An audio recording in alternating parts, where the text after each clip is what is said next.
We'll guide you through how to deploy your Next.js application on Vercel. If you find this helpful, consider subscribing and liking the video.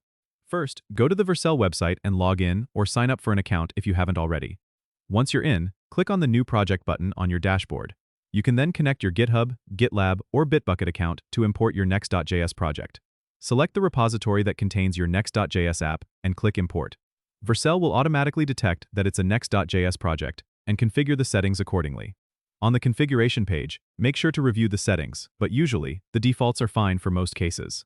Then click on the Deploy button. Vercel will start the deployment process, which includes building your project and deploying it to the Vercel platform. You can watch the progress on the deployment logs screen. Once it's done, you'll get a live URL where your Next.js application is hosted. It's as simple as that. If you need to make updates, just push changes to the main branch of your repository, and Vercel will automatically redeploy your application. This seamless integration makes deploying with Vercel a breeze, especially for Next.js apps. Don't forget to subscribe and comment if this helped you out.